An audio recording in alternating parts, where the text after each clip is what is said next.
અમરેલી જિલ્લાના બગસરા શહેરમાં વિવિધ વિકાસ કાર્યને વેગ મળ્યો છે ત્યારે બગસરા રોડ જૂના સ્ટ્રીટ હાઈવે પર આવેલ બગસરા શહેરના મહાજન વંડાથી આઈટીઆઈ કોલેજ ચોકડી સુધી ડિવાઈડર ઇલેક્ટ્રિક પોલ સાથે આરસીસી રોડ 2,22,00,000 ખર્ચે મંજૂર થતા ધારાસભ્ય જીવી કાકડિયા, જિલ્લા ભાજપ પ્રમુખ અતુલભાઈ કાનાણી અને પૂર્વી વેક સ્વરૂપ સ્વામી, પૂજ્ય જયરામ બાપુ તેમજ નગરપાલિકા પૂર્વ પ્રમુખ એવી રીબડિયાની પ્રેરક ઉપસ્થિતિમાં રોડનું ખાતમુહૂર્ત કરવામાં આવ્યું હતું। આ રોડ અતિશય બિસ્માર હાલતમાં હોવાને લઈ લોકોને અવરજવર કરવું મુશ્કેલ બન્યું હતું ત્યારે નગરપાલિકા પ્રમુખ જ્યોત્સનાબેન રીબડિયા અને ટીમ દ્વારા સરકારને રજૂઆત કરવામાં આવતા શહેરમાં મહાજનના વંડાથી આઈટીઆઈ કોલેજ ચોકડી સુધી આરસીસી રોડ મંજૂર થતા ખાતમુહૂર્ત કરવામાં આવ્યું હતું કે જેમાં ધારાસભ્ય જીવી કાકડિયા, જિલ્લા ભાજપ પ્રમુખ અતુલભાઈ કાનાણી, તાલુકા ભાજપ પ્રમુખ પ્રદીપ બાખર, નગરપાલિકા પ્રમુખ જ્યોત્સનાબેન રીબડિયા તેમજ નગરપાલિકાના સદસ્યો સહિત લોકો ઉપસ્થિત રહ્યા હતા। આ ખાતમુહૂર્ત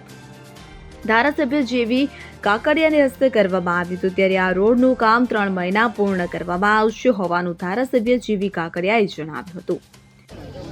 જેવી કાકડિયા, ધારાસભ્ય ધારી બગસરા ખાંભા, આજે બગસરા નગરપાલિકાનો જે ખાસ કરીને અતિ ખરાબ રસ્તો હતો, એક જ ખરાબ હતો ને આ છેલ્લો જે મંજૂર થયો 2,22,00,000નો અને એનું ખાતમુહૂર્ત આજે બગસરા મુકામે અમરેલી રોડ ઉપર રાખેલ છે।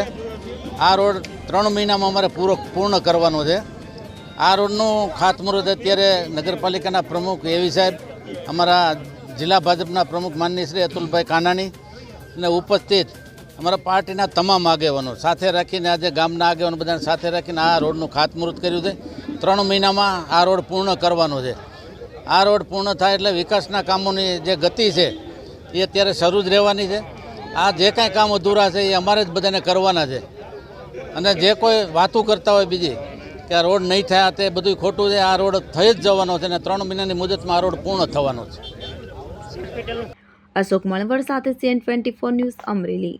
હવે જુઓ દેશ દુનિયાની તમામ ખબરો તમારી આંગળીના ટેરવે।